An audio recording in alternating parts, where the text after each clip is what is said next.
でこうして女人が成仏するんだっていうことが、聴衆の面前で確認されるっていうことになるんですね。そして女人成仏というのは、差別という人間の根源的な弱さや愚かさに対して辛抱強く立ち向かうことで必ず乗り越えることができる。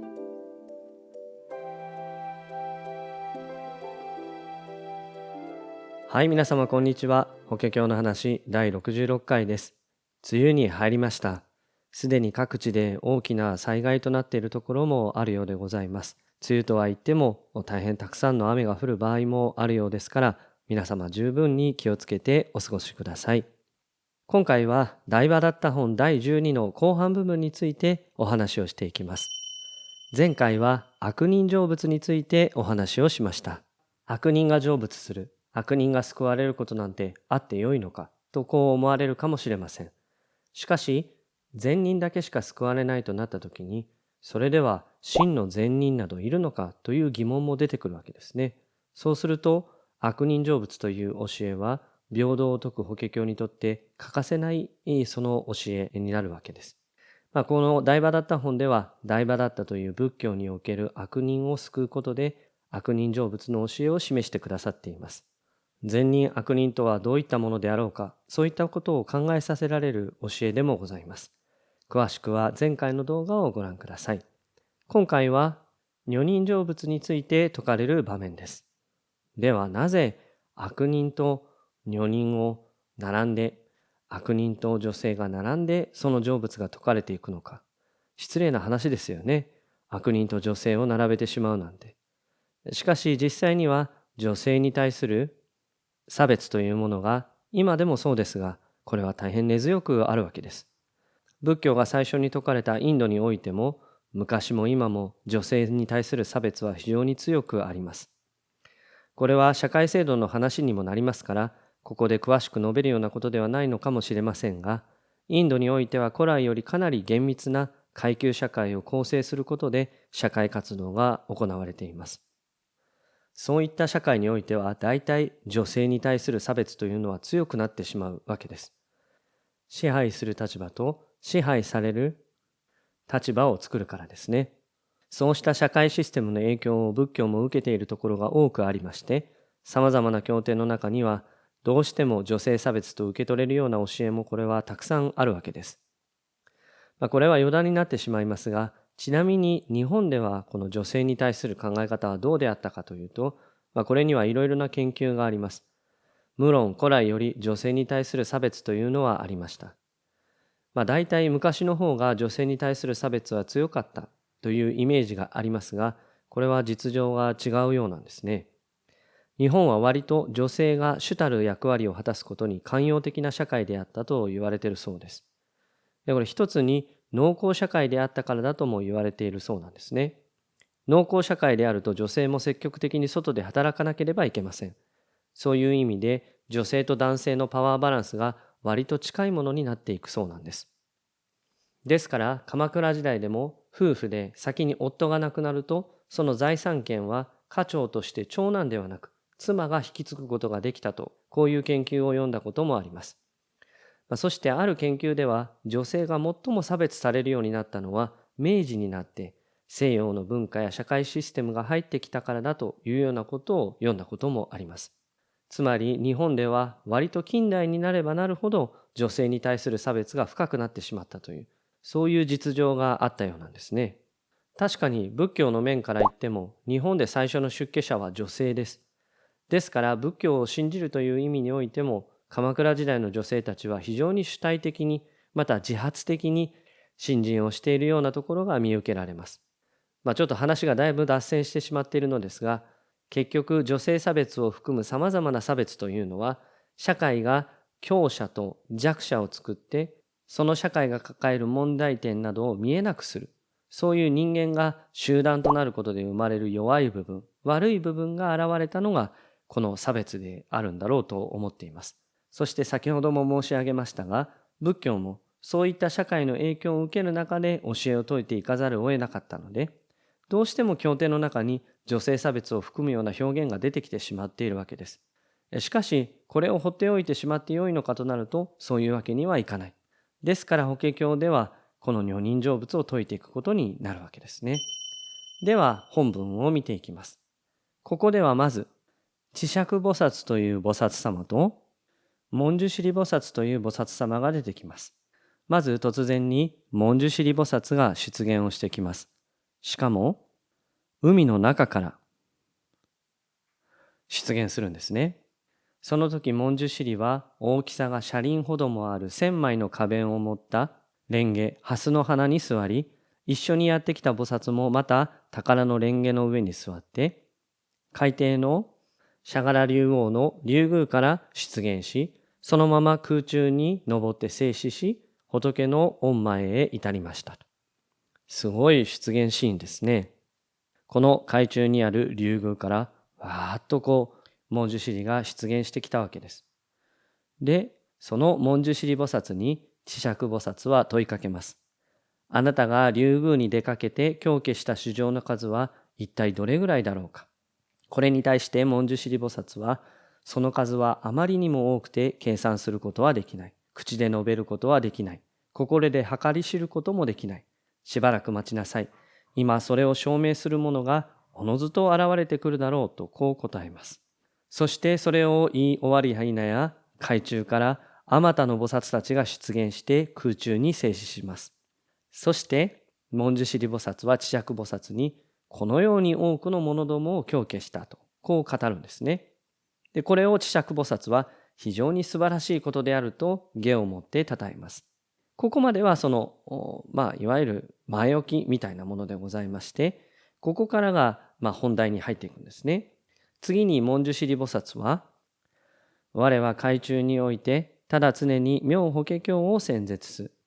私は海の中では常に妙法蓮華経だけを説いてきたとこうおっしゃるんですね。これに対して智釈菩薩は、この経は、この法華経は極めて奥深く優れていて、諸経の中の宝であり、世に二つとない教えである。もし多くの生きる者たちが懸命に力を尽くして励み、この経を修行したならば、速やかに仏になることができますかとこう問いかけました。いわゆる智釈菩薩のこの問いは、即身成仏は可能でしょうかという問いです。そもそも二乗差仏にしても大変長い時間を経て成仏ができるというのが常の修行のあり方となっていました。で、これは病気で言えば薬を飲んで時間をかけて回復していくということになります。しかし智釈菩薩の問いは、法華経というのは何者にも代え難い素晴らしい教え、良薬、素晴らしい薬であるから、それを服薬すれば瞬く間に病気が治りますかと。これは例えですけど、つまり法華経という妙薬を行ずれば即身成仏は叶いますかという、そういう問いを文殊師利に問うわけですね。これに対して文殊師利菩薩は、龍女という一人の女の子のことを示します。シャガラ竜王の女あり、年初めて8歳なり。シャガラ竜王に一人の娘がいて、年齢はまだ8歳である。この子は瞬時に仏道を求める心を起こして、決して退転しない境地を得た。いわゆる即身成仏をしたと文殊師利菩薩はおっしゃるわけです。ところが智釈菩薩からすれば、あの釈迦如来でさえ無量光という長い時間、難行苦行をして、功徳を積み重ね、菩薩の道を少しも怠らず求め続けてこられたんだと。8歳の龍女にそのようなことが可能なのでしょうかと。私は到底信じられないとこう文殊師利菩薩に言うわけですね。すると突然その龍女が聴衆の前に現れます。龍女がみんなの前に現れるわけですね。そして仏様は素晴らしい方であるとこう賛嘆する、褒めたたえるわけですね。そこにその様子を横で見ていたシャリホツが割り込んできて、割り込んできてというとちょっとなんかかわいそうですけども、その様子を見ていたシャリホツが口を挟むわけですね。口を申し上げるわけです。あなたは瞬く間に最も優れた教えを体現されたというが、私は何としてもそれを信じることができないと。今までの教えでは女性は成仏できないと説かれてきたのに、成仏できるどころか瞬時に成仏ができる。そういったことは信じることができないと、こうシャリホツは申し上げるわけですね。で、このあたりの表現は別に智釈菩薩や舍利仏が女性差別の意識を持っていたっていうことではこれはないだろうと思います。ここに表現されるように、わざと智釈菩薩や舍利仏の言葉を借りて表現されているように、当時の社会状況がそれだけ女性に対して厳しい差別意識を持っていたということになるんだろうと思うんですね。で、これに対し龍女は答えます。今私は宝珠を持っています。これは全世界に匹敵する価値のある宝です。これを今、釈尊に献上します。お供えします。すると、釈尊はこれをすぐに受け取るんですね。そして龍女は智釈菩薩や舍利仏に聞きます。私が献上した宝を今釈尊は受け取られました。このやり取りにかかった時間はどれだけでしょうかと。そうすると智釈菩薩と舍利仏は甚だ早しと、非常に早いということを答えます。そして龍女は言うんですね。あなたたちの神通力で私が仏になった様をご覧くださいと。それは今の宝珠の農樹。釈尊がその龍女の宝を受け取った、それよりもさらに迅速なことでしょう。早いでしょうと言うんですね。そして聴衆たちに対し、龍女はたちまちに即身成仏する姿を示すんです。こうして女人が成仏するんだっていうことが、聴衆の面前で確認されるっていうことになるんですね。ただ実はここに一つだけ課題が残されるんです。それはこの女人成仏は返上男子といって、龍女は一度男子に姿を変えてそれから成仏を示す、そういったあり方が示されるわけです。長い期間をかけて成仏するわけではないんですが、即身成仏するにしても一度男性に姿を変えて、そして女人成仏するという、そういうあり方が示されるんですね。で、ここではまだ女人は女人のままに成仏ができるというところまではいかないんですね。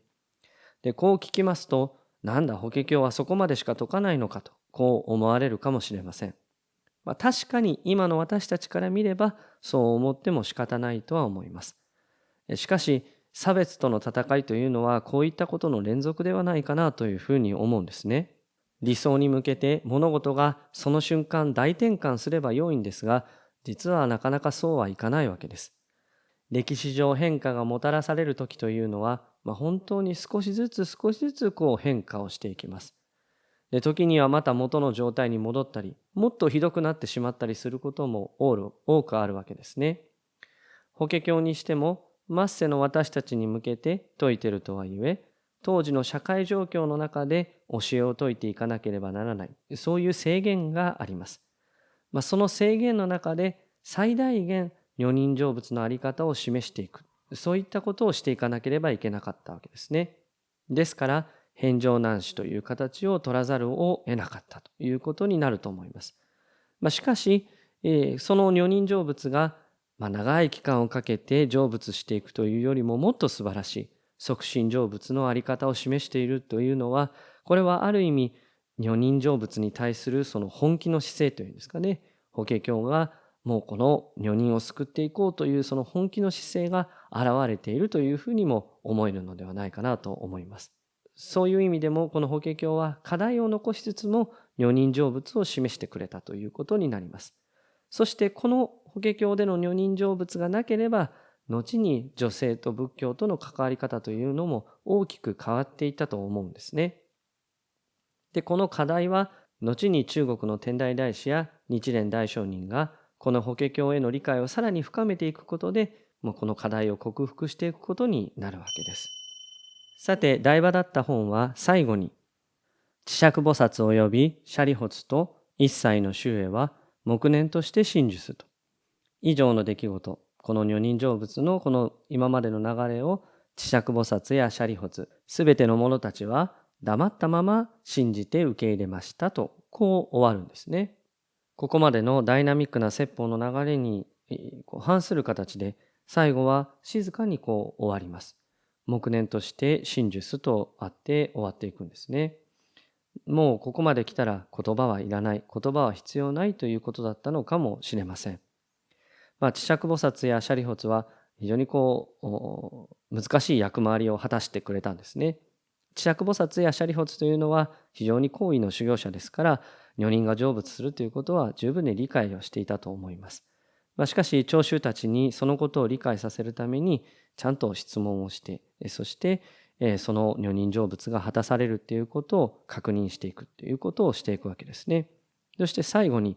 何かここでわあ素晴らしい素晴らしいというそういった言葉も必要としない。そうだろう、当たり前だろうと。この法華経は皆を救っていく教えなんだから、女人だって弱者であるそういう存在だってみんな成仏できるんだと。その言葉はもうこれ以上必要ないでしょと。そういった終わり方にも感じる、この大場だった本の最後になります。以上が大場だった本の内容となります。大場だった本は悪人と差別の問題という非常に難しい事柄を含んでいます。悪人とは誰なのか、